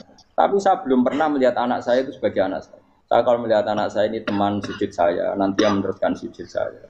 Saya tenan kulon bolak-balik ditanya istri saya dan agak-agak marah. Terus Pak, kenapa kamu hormat sama anak sampai gitu? Kalau nanti manja gimana? Kalau terlalu manja, saya bilang itu udah anak saya. Itu nanti yang meneruskan sujud saya, meneruskan rukuk saya. Saya nanti pasti mati. Dan saya butuh di bumi selalu ada yang sujud sama Allah. Dan itu yang paling dalam otoritas saya itu anak saya. Orang lain itu enggak dalam otoritas saya. Jika kita melihat anak itu ini penerus sujud saya, penerus rukuk saya. Kita enggak sudah duniawi sekali. Rumah tanah, anak tua ben di rumah. Kapitalistik. PKI lah pikirannya yang Cina yang wong fasek-fasek ning dalan ngono kowe nggawa jalalan ngalor itu percaya ngono. Jadi dulu itu kalau para nabi donga fahab li milladunka waliya yarithuni wa yarithu min ahli Yakub, seorang turunan yang meneruskan tradisi sujud, tradisi. Sehingga ulama-ulama dulu kalau dongakno anake ya min ahli sujud wa min ahli Al-Qur'an wa min ahli sunnah napa. Enggak apa-apa kowe seneng donya gak apa-apa. Ora usah tak warai wis seneng dhisik. Paham dadi ora usah cara Gus Bak rapo, ora usah tarani rapo, wis mbok lakoni. Makanya pulau suwon sangat. Sujud itu luar biasa. Nanti kamu di akhirat kenangan terbaik Anda di dunia adalah pernah apa? Sujud. Bayangkan kalau itu jadi orientasi Anda. Anda berpolitik, melok partai Gerindra, Golkar, PDI supaya jadi penyuara sujud tidak dilarang di Indonesia karena umat Islam mayoritas. Saking mayoritasnya sampai pejabat rasolat rawani. Beberapa pejabat rasolat bakal dipilih. Itu berarti kamu berpolitik niat bikin satu pressure supaya standar orang benar adalah sing nopo. Itu ya benar. Kok yang kaya kerja biar bisa beli tanah untuk masjid. Yang orang miskin ikut menopang supaya masjid itu berdiri. Semuanya orientasinya menuju apa? Sujud. Jadi tidak sujud itu harus jadi wong khusuk sing goblok terus sujud terus. Tahu-tahu negara dikuasai komunis misalnya. Terus akhirnya sujud gila. Termasuk menciptakan satu suasana Islami di negara ini juga berarti menciptakan keberlangsungan sujud. Karena dengan suasana Islami berarti sujud tidak dilarang, bahkan dianjurkan dan sebagainya. Ini penting saya katakan karena kalau tidak diingatkan, ruwet. Nabi itu pernah punya anak dalam. Anak dalam itu setelah mau boyong toro santri itu ditanya, kamu minta apa sama saya? Ya Rasulullah kasih waktu 1-2 hari mau saya pikir. Karena yang menanyakan orang yang Sayyidul Awwalin wal Akhirin setelah sekian 2 hari, minta apa kamu? Jalur Anda gak tanggung-tanggung. As'aluka murafaqataka fil jannah. Saya minta jadi temanmu di surga. Oh Nabi kaget tuh. Kok main diwarai wong? Mboten terjemah. Kok Nabi diwarai wong ndak ada ya. Terus kenapa kamu minta itu? Kata tadi, kalau saya minta dunia itu nanti zailah. Dunia itu pasti hilang, faniyah pasti hilang. Maka yang abadi adalah saya jadi temanmu di surga. Tapi apa kata Rasulullah Jabe? Fa'inni ala nafsika bikasrotis sujud. Ya sudah kamu bantu saya, kamu memperbanyak sujud. Kayak apa? Nabi pun mintanya fa'inni Ala nafsika bikasrati sujud. Saya bantu untuk menolong diri kamu memperbanyak apa? Makanya di pertama surat turun itu ada wasjud, kamu bersujud dan kemudian mendekatlah kepada Allah. Tapi sekarang enggak, karena kita kena hijab duniawi, mitra penting, semuanya penting dan semuanya penting itu makna di hati kamu adalah hadun. Bahkan ngidolakno kiai perkara hadun nafsu, enak dadi kiai gede. Wah, teko ditolak al-badru. Wale napu pidato MC ne muni Saiful Fadilah wal Karomah, mbah sauni-unine MC. Bare kudu disangoni dihormat. Tekan muji ulama wae dari segi ya, bare bisa wayo akeh macam-macam. Utak nek elek, tekan muji ulama wis dari segi. Makanya saya ini termasuk ulama, kalau kan saya ngebis biasa. Kalau jarang kerso di panggungnya, seneng buku. Supaya semua ulama udah dipandang secara apa? Dunia. Saya sampai sekarang ngedus anak kulo biasa. Teng pasar gitu biasa. Kalau marung teng pasar mangan gitu biasa. Nak seneng kulo ben atas nama wong alim karena apa? Kalau kita terlalu menikmati dunia, lama-lama orang seneng ulama juga dari sisi dunia. Keren, jadi kiai teko disualami dicucupi munggah.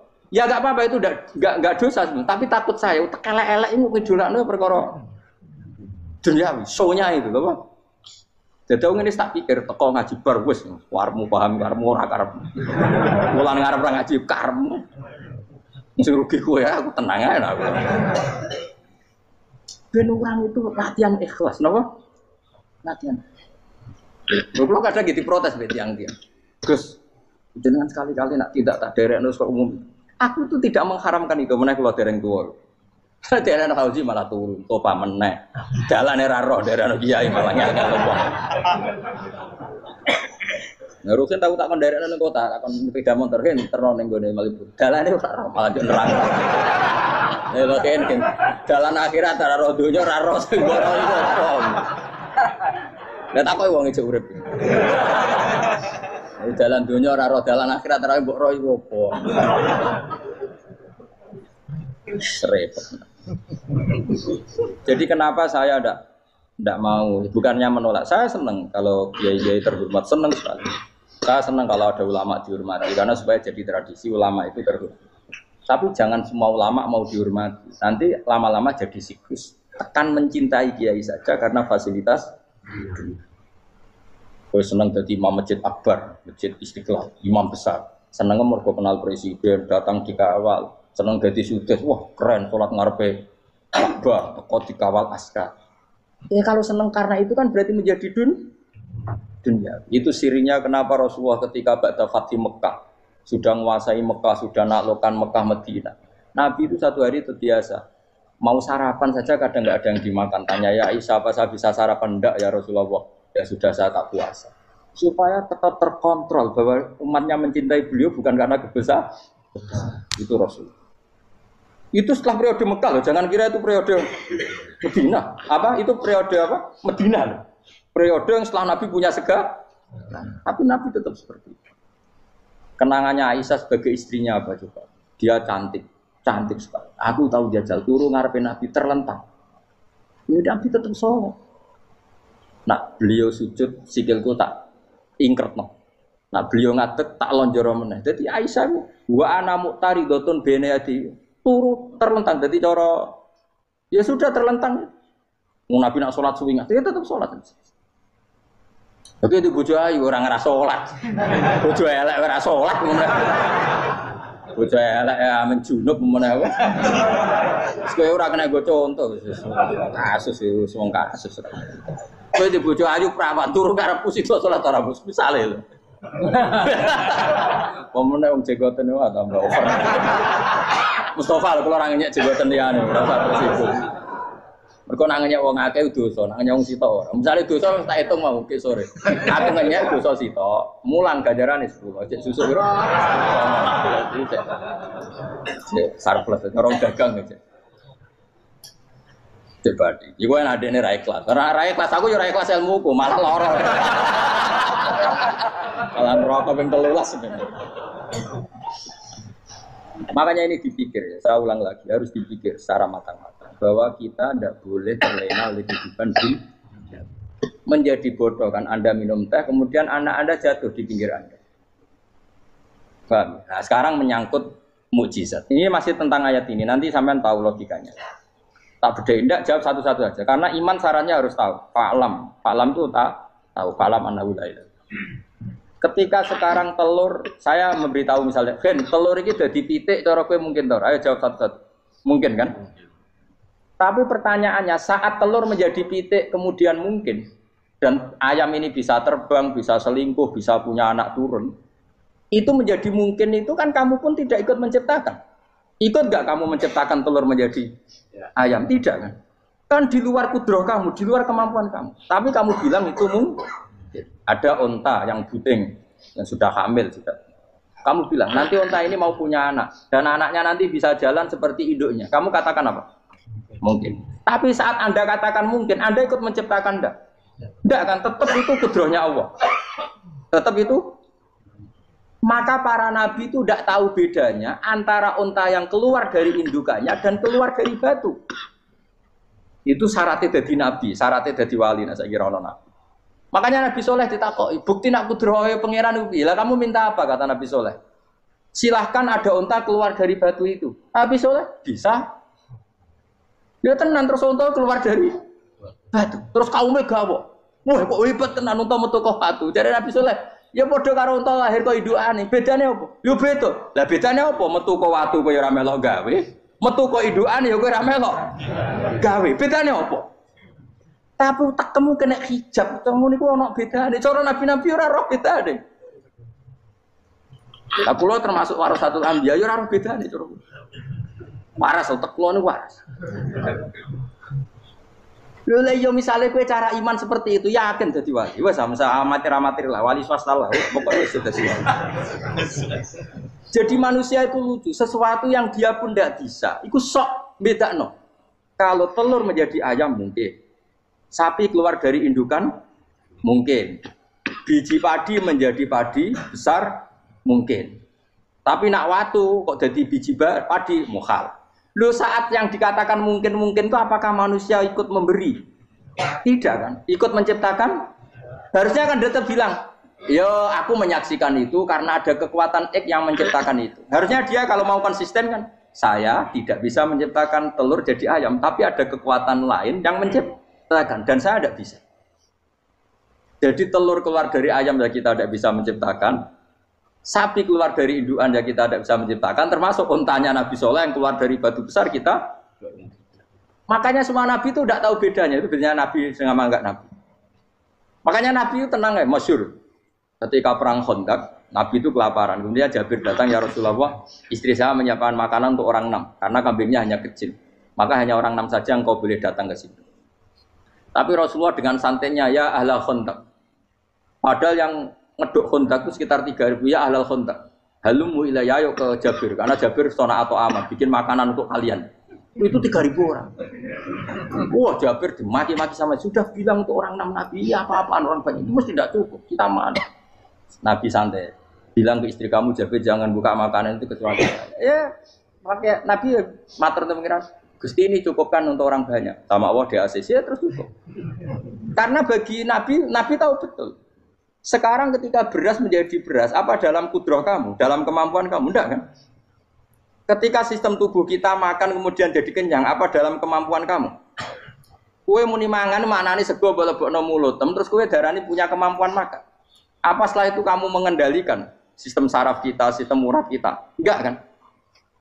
Jadi Nabi itu ora bedane, justru itu jadi Nabi.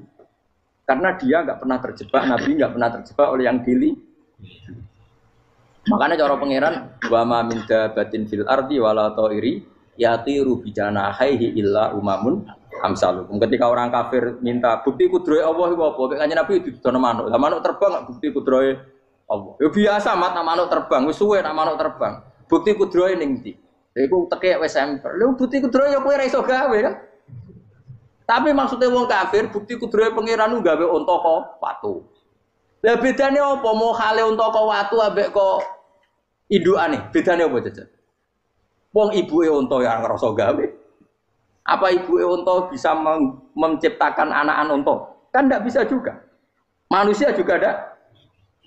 Jadi itu wis cukup dadi kudrohe. Tapi manusa angger barang sering terjadi darani Mungkin. Maknanya mungkin, dek ini yang menentukan mungkin atau tidak. Padahal zaman mungkin pun dia tidak ikut menciptakan ini lagi. Makanya itu kenapa Allah akhirnya bikin mukjizat supaya orang itu ingat kedahsyatan kudroy Allah. Sebetulnya mukjizat itu tidak penting. Maksudnya tidak penting tadi untuk iman sebetulnya tidak perlu mukjizat. Makanya ketika Rasulullah SAW ingin nuruti mukjizat yang diminta orang kafir, Allah malah ngelingno inna fi khalqis samawati wal ardi wa ikhtilafil laili wan nar. Sajane ana langit, bumi, ada lautan, ada apa sudah bukti kudroy Allah. Nah sekarang mukjizat kok ngenteni unta keluar dari apa tadi? Batu, ngenteni Nabi Soleh. Lautan merah di sebelah tongkatnya Nabi Musa terus terbelah. Itu dari mukjizat. Kalau itu maknanya mukjizat karena manusia tidak mampu. Apa manusia mampu bikin lautan? Kan tidak mampu juga. Kenapa itu tidak dikatakan mukjizat? Lagi-lagi karena wis kena mataul huruf. Paham jelas ya? Makanya kata Allah, saiki wong ora percaya hari kebangkitan. Alasannya masa manusia jadi tanah menjadi manusia? Memangnya manusia yang sekarang hidup itu dari apa coba? Sengkit nado melok pilek, pilpres, melok dukung mendukung itu memangnya dari apa coba? Dari tanah kan? Mestinya hari kebangkitan sejati ya sekarang ini orang-orang dari tanah sekarang berkeliaran ini ono sego dalalan mu'alam idul maknani. Iku yo kok lemah. Kemudian setelah jadi tanah, mati, orang engkar. Wah ini nggak mungkin jadi manusia lagi. Padahal zaman sekarang jadi manusia itu karena kudrohnya manusia apa karena Allah? Karena Allah. Dan manusia sekarang dari tanah apa enggak? Dari tanah. Harusnya ya berpikir seperti itu. Kalau kudrohnya Allah bisa menjadikan manusia sebanyak ini dari tanah, tentu Allah tetap mampu nanti setelah jadi tanah menjadi manusia. Itu malah kula nu wedi urip nggih wedi tenan. Karena tadi dari hidup menjadi tidak tahu. Annasun wa idza matu tidak tahu. Kita semua hanya tidur setelah mati baru karena baru tersadar. Makanya analogi itu penting, kias itu penting. Ya saya beri contoh berkali-kali saya menyontohkan. Sampean tak warai hujah ulama. Nanti pasti sampean taslim itu pasti nyerah. Kalau kamu disebut jeleknya oleh orang lain, kamu mangkel nggak? Mangkel kan? Itu Imam Ghazali gini, kamu tak kasih resep supaya kalau ada orang ingatkan kejelekan kamu itu tidak mangkel. Apa itu resepnya? Misalnya gini, di baju saya ini, inna fi thawbika akroban wa hayatan. Di baju kamu itu ada kalajengking yang berbisa atau ada ular yang berbisa. Ada orang ingatkan itu. Kamu terima kasih apa enggak? Terima kasih. Karena ada sesuatu yang bahaya di diri kamu, diingatkan. Dan karena diingatkan itu Anda terus bisa menghilangkan sesuatu yang bahaya tadi. Sekarang kamu punya sifat hasud, sifat dengki, sifat riya, sifat-sifat yang buruk. Itu sesuatu yang mencelakakan kamu di akhirat. Kemudian ada orang mengingatkan itu, harusnya kan kamu matur nuwun karena sifat yang buruk kamu diingatkan, kemudian kamu berusaha Wong diingatkan ada kalajengking yang hanya madorot di badan kamu saja kamu terima kasih. Ini diingatkan ada hasud dengki yang madorotnya dunia akhir, kamu tidak terima kasih. Jadi itu ulama dulu. Jadi kalau bikin hujah itu gampang sekali. Jika ulama dulu kalau berdebat kemudian diingatkan temannya, kalau dia salah misalnya, itu ya tenang saja. Karena mereka cukup punya akal, punya analogi untuk nganggap itu biasa. Kayak diingatkan ada kalajengking di tubuh kamu. Kamu matur nuwun enggak sama ingatkan? Tadi saya ngaji sore, ngaji di sini cerita. Kila itu Imam Ahmad. Itu mudah mereka iman sama Allah dan Rasul. Maka yu'minu billahi wal yaumil akhir falyukrim apa? Jaru. Kalau kamu iman sama Allah dan Rasul maka muliakan tetangga. Itu ada seorang ulama dipanggil tetangganya, ayo ke rumah saya. Setelah sampai, dah pulang saya tidak jadi butuh. Sampai di rumahnya dipanggil lagi. Ke situ lagi, dah pulang lagi saya sampai 3 kali. Itu si ulamanya senyum-senyum santai. Ketika pemuda tadi insaf dan minta maaf, kenapa Pak Ulama kamu kok tenang saja? Jawabannya enggak. Kata Rasulullah, saya disuruh hormat tetangga. Saya senang sekali bisa melakukan perintah Rasulullah. Jadi saya nurut kamu itu tidak ada urusannya dengan kamu, karena perintahnya Rasulullah. Nangis pemuda tadi. Kalau kita kan enggak, gengsi dong, giambar. Ini kan kita gayanya mulai sunnah Rasul, tapi teke jihadun. Nah kalau kamu sudah gitu, tak daftar udah di wali, buat KPU-nya oleh nyetujui, buat kapan raro tapi daftar. Saya ulang lagi, jadi kamu harus terbiasa dengan kias yang diajarkan Quran ya. Jadi ketika bibijian jadi pohon besar, itu pun Kamu katakan mungkin. Padahal ketika kamu katakan mungkin, kamu pun tidak ikut menumbuhkan bebijian jadi pohon asam yang besar. Itu menunjukkan kudrohnya Allah. Artinya sebetulnya kamu hidup semuanya itu hanya menyaksikan kudrohnya Allah tanpa kamu memberi kontribusi. Kenapa kamu yang menentukan mohal dan tidak mau? Harusnya mau taslim menyerahkan diri nak kabeh mau nyekseni kekuasaane Allah. Itu sing dimaksud Quran apa ya tanazzalul amru bainahunna lita'lamu annallaha ala kulli syai'in qadir wa annallaha qad ahata bi kulli syai'in ilma. Alam raya dibikin variasi kayak gini mau tujuannya Allah supaya kalian menyaksikan kemampuannya. Boleh jelas ya. Makanya ketika ada pangeran ketika bumi yang sudah mati tak hidupkan dengan hujan, begitulah kadzalikan nusyur. Ya kira-kira seperti itu proses sesuatu yang mati menjadi hidup lagi. Coba biji, misalnya biji apa? Biji kurma atau biji kacang atau biji apa? Kamu simpan di rumah bertahun-tahun, berpuluh-puluh tahun. Tentu ini berstatus biji yang mati. Kamu tanam di tanah, kamu kasih air, kemudian menjadi hidup. Menjadi hidup, rindang. Ya sudah, itu kan berarti Allah bisa menggerakkan dari sesuatu yang mati. Itu juga telur, sesuatu yang mati.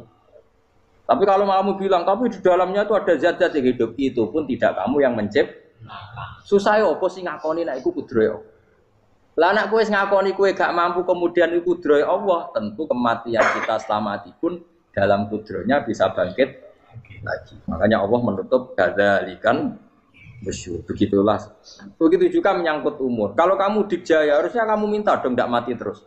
Nyatanya kamu mati. Makanya Allah pernah dukoi. Falola in kuntum ghairu madinin tarji'unaha in kuntum shodiqin. Kalau kamu merasa dijaya sebagai manusia, coba ketika nyawa kamu di kerongkongan, kembalikan lagi ke tubuh kamu. Nyatanya tidak bisa. Ternyata kita hanya objek. Umur panjang ya karena dikasih Allah, umur pendek ya karena dikasih Allah. Dengan terlatih begini maka kita mudah sujud sama Allah Subhanahu. Itu harus dilatih terus sebagai seorang mukmin. Jika kita hidup di negara apa saja, kondisi apa saja itu rileks. Karena semuanya itu karena kekuasaannya. Meskipun kita tentu bernegara yang baik. Ya kita ikut pilpres, ikut pileg, ya normal lah.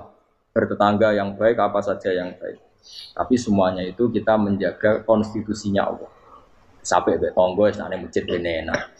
Bojo tiga imangan bener kecewa be kowe, nek kecewa kok belum sujud bareng. Anak kita rawat supaya mereka jadi generasi penerus sujud, penerus rukuk. Terus begitu jadi orientasi. Nah, itu kalau sudah seperti itu namanya al-ulama warasatul anbiya. Emangnya Nabi mewarisi kita apa coba? Cara kita sujud, cara kita rukuk. Coba Quran kalau ngendikan warka'u ma'ar rakiin. Balillah fa'bud wakum minasyakin. Tapi tahu-tahu ada generasi muslim yang cacane iku mapan. Karena ngono ora usah Islam, PKI ya kepengin mapan, komunis ya kepengin mapan. Lonte nganti dadi lonte ya kepengin mapan. Copet nganti dadi copet ya kepengin mapan. Bajingan nganti dadi bajingan ya kepengin mapan. Karena kepengin mapan ora kudu wong saleh, wong fasik pun kepengin. Bener bedane apa nggo jalalan cita-citane mau kepengin mapan. Bukan cita-cita sing gak perlu wong nggo jalalan wong fasik koyo. Mana cari Imam Ghazali nak gejlok-gejlokan, kamu jangan bangga nikmat yang yastariku ma'akal baha. Itu satu nikmat sing kewan kudu. Misale kowe seneng mangan akeh, fal jamus aksaru akeh. Jamus iku angane luwih akeh. Nek kowe seneng kumpul kebo, kumpul wong wedok akeh, fal firdu aksaru wikoan. Kethek iku kuwate jimak luwih kuat. Pitik luwih kuat. Imam Ghazali gejlok satu kenikmatan sing mustarok benal ukola wa benal wiril ukola. Tapi nak nikmate sujud ora iso kethek sujud suwi-suwi ora. Spesial napa? Spesial. Kalau suwun makanya Imam Sayyidina Umar tadi sampai seperti itu. Ketika dia ditusuk sama seseorang, dia tanya pertama, yang nusuk saya siapa? Orang Majusi ya Amirul Mukminin. Alhamdulillah alladzi ja'ala maniyati biyadi rajulin lam yasjud laka sajda.